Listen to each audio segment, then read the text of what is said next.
Welcome to Taiji's Kitchen. Today I'm going to show you how to make Nikujaga. Nikujaga is one of the, so to say, most typical comfort food in Japan. So it's like something that kind of reminds me of home. I don't think there are many restaurants that serve Nikujaga. This is a very typical home cooking. Each family has their own versions, and I'm just going to show you my version that my mother used to make quite often. Then, let's get started.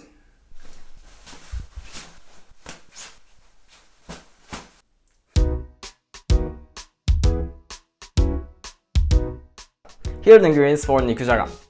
I have here thinly sliced beef. What I usually do is I go to the butcher and ask them to cut the beef for shabu shabu, or just as thin as possible. But you can of course use regularly cut beef meat, but you can also use pork meat. That's also delicious as well. For the vegetable, we have onions, potatoes, carrots, and I also have a little bit of snap peas just to put the very end as condiments to give a little color, but you don't need to have this. And then for the seasoning, I have here dashi powder, soy sauce, sugar, mirin, and sake. If you don't have mirin or sake, you don't have to buy them extra for this. It just gives a little more depth to the flavor, but if you don't have them, you can just substitute with sugar and water. Okay, let's prepare the ingredients. I'm gonna prepare the snap peas first. What you just need to do is there are a little fiber on the both sides, so I'm just gonna cut the tip off like this, and then just take it off. And then another tip off, and then like this.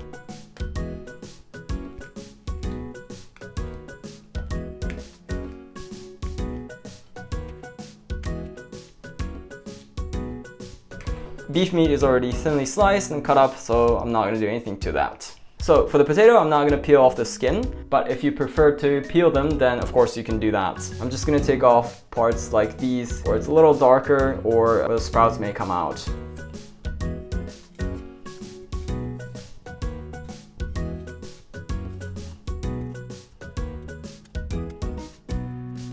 So this part, it's starting to sprout a little bit. You want to get this out because the potato sprouts are poisonous. So you want to make sure that you take off all these parts. And then I'm going to cut these potatoes in bite-sized pieces.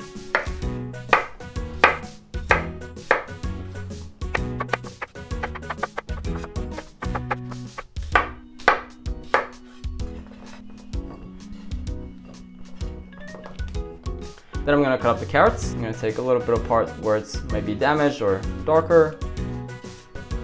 And then take the top off. And also if you want to peel the carrots, you can. I just prefer not to. And then what we're gonna do is so-called rangiri. I'm just gonna make a cut like diagonal and then roll, cut, roll, like this.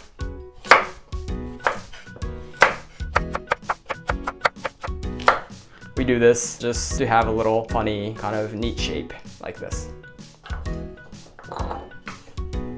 And lastly, we're gonna cut up the onion. Take the top and bottom off. And then what you want to do is kind of cut up diagonally like this.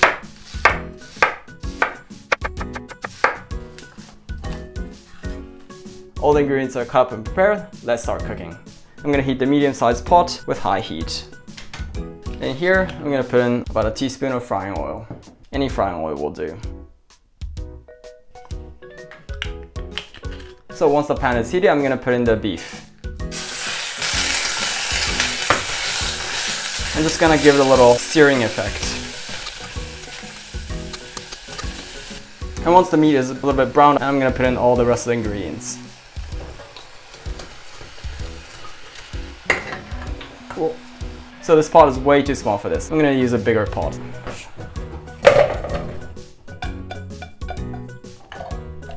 And here we're going to put in a little under a cup of water, 200 milliliter of water. To this we're going to add in 3 tablespoons of sugar, 3 tablespoons of soy sauce,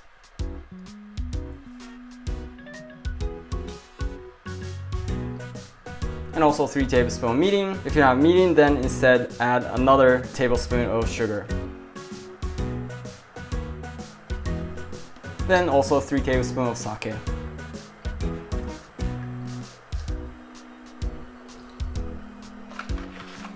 And then put 5 grams of dashi powder. If you don't have dashi powder, then you can skip this part because beef itself is going to give umami, but with dashi you have a little more depth to the flavor.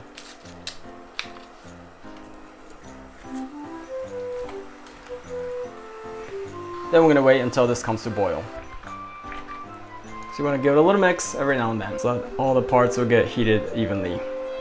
So this has come to a boil and you see that it's starting to build a little bit of scum. I'm just going to take these scum out because they give a little bit of tanginess to the flavor. Now I'm going to put over this just a regular cooking paper. We call this otoshibuta, which means drop lid. We don't want to put a lid over it because we want to concentrate the soup, but at the same time we want to make sure that all the ingredients is covered with this soup. So what we're gonna do is put it over a regular cooking paper, and then this will make sure that everything is covered under the soup. We're gonna turn down the heat to low or simmer and let this cook for about 20 to 30 minutes or so until all the ingredients will be cooked through.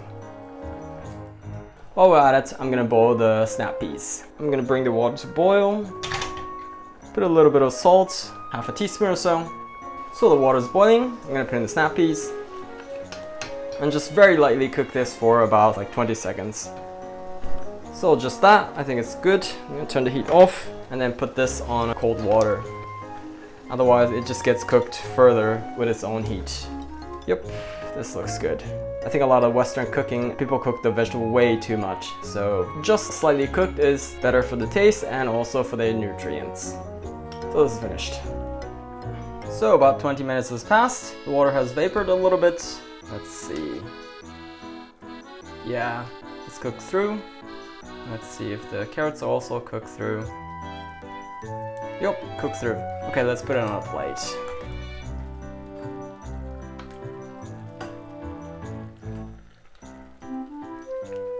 And then I'm going to turn the heat off.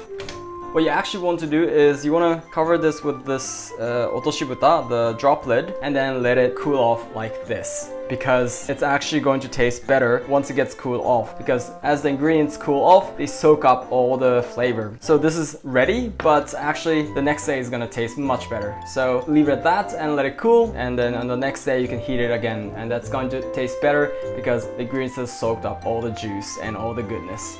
Put a little snap peas. Just give it a little color to it. And this is finished. Let's eat.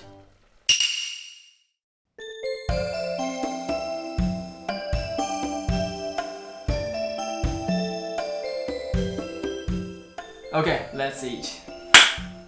Itadakimasu! Oh, this looks so delicious. The golden combination of beef, onion, and potatoes. Itadakimasu. Oh, this is totally incredible. So this sauce is just great and it just brings everything all together in one harmony.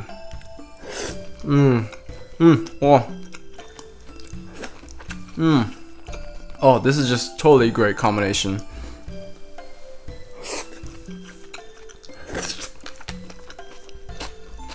And also this snap pea just kind of adds a little freshness to the flavor. So everything is just kind of giving in the flavor to each other. So the sweetness of the onion is just really supporting everything, and the potato is kind of soaking up all the goodness from everything else. This is so great. This is also a perfect dish to go with the rice. So you may have noticed the flavor is pretty much the same as the teriyaki sauce. Sugar and the soy sauce. So this is the base to our cuisine, but because the ingredients is different, they taste all different. And the savoriness from the beef is just also great.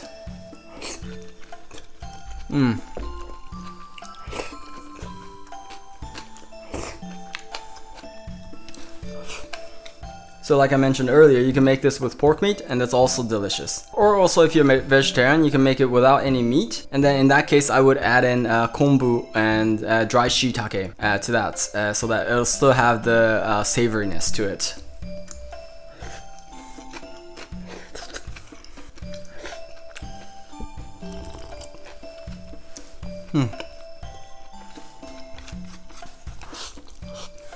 Oh, that was so delicious.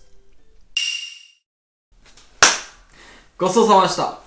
That was totally delicious. So making Nikujaga is really easy. So like I mentioned, you can make this without sake and mirin. And in that case, you don't really need any special ingredients except for soy sauce. But soy sauce, maybe you have it at home. So I hope you give it a try. So we usually have this as a side dish, but of course you can make this as a main dish, and in that case you might want to add in a little more meat. If you like what you saw, please hit that like button, or if you have any questions or requests, please feel free to write anything in the comments below. I'm always really happy to hear your feedbacks. Then, I look forward to see you in the next video. Bye!